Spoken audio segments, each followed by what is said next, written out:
Les résultats de, de ce recrutement sur la plateforme. Dans ce résultat, nous avons les dispositifs d'accueil. Les dispositifs d'accueil sont anticiper la gestion administrative du futur salarié, organiser l'intégration dans l'entreprise, utiliser les outils digitaux pour optimiser le lowboarding. En deux, nous avons mené un entretien d'accueil d'un nouveau entrant.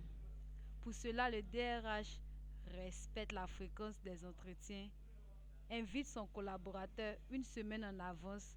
Le DRH me prépare à l'écrit. Le DRH respecte la chronologie des questions. Le DRH remplit le plan d'action. Le DRH met à jour les données personnelles. Le DRH fait valider le compte retenu par son collaborateur. Ensuite, informer le nouveau recruté sur les conditions d'emploi. Ce plan d'intégration contient le nécessaire pour préparer et structurer les premières journées de travail de vos nouveaux venus. Le nouveau employé doit être présenté automatiquement à son supérieur hiérarchique et lui faire part de sa fiche de poste qui va lui démontrer sa tâche à faire dans sa nouvelle entreprise lui- et lui montrer les locaux de son travail. En trois, nous avons construisé son parcours d'intégration. Petit 1, l'argent. Ce dispositif lui offre l'opportunité d'être sécurisé, l'accompagner dans sa découverte d'un nouveau contexte de travail, assimiler la culture et les valeurs du collectif, trouver des points de repère de son lieu de travail, renforcer le sentiment d'appartenance à un collectif. Ça veut dire affermir la confiance en soi et dans les autres. Prouver rapidement son savoir-faire et sa valeur.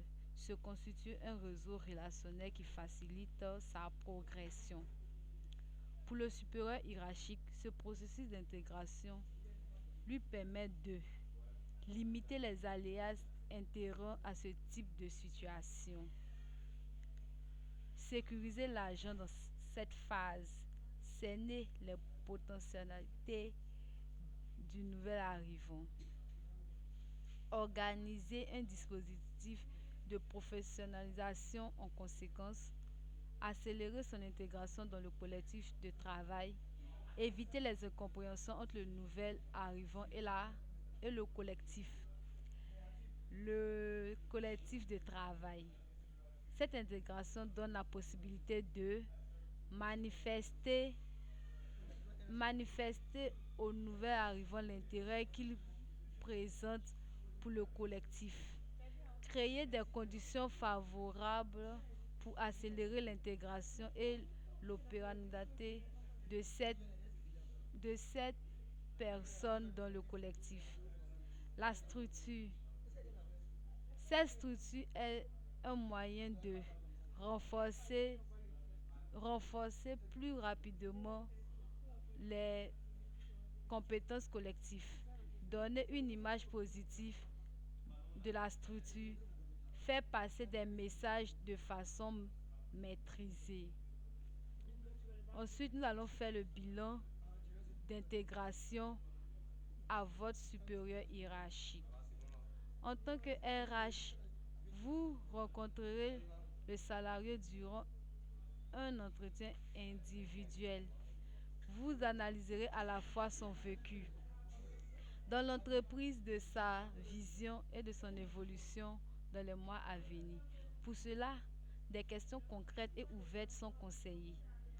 Ce sont des questions que nous allons poser à l'employé pour voir s'il a été vraiment intégré, c'est-à-dire en quoi le poste correspond à vos attentes, sur quelle mission ou tâche vous sentez-vous le plus à l'aise, quelles sont les difficultés que vous avez rencontrées, comment les avez-vous surmontées, de quoi aurez-vous besoin, comment se passe votre intégration dans l'équipe, dans l'entreprise, qui sont vos principaux partenaires dans l'entreprise. Comment se passent vos, comment se passent les relations entre vous? Comment vous sentez-vous à l'issue de ces premiers mois? Comment peut-on contribuer à votre développement dans les prochains mois? Après que mon collaborateur ait répondu à toutes ces questions, je verrai s'il se sent à l'aise dans le travail qu'il fait et s'il est vraiment intégré avec les autres collaborateurs.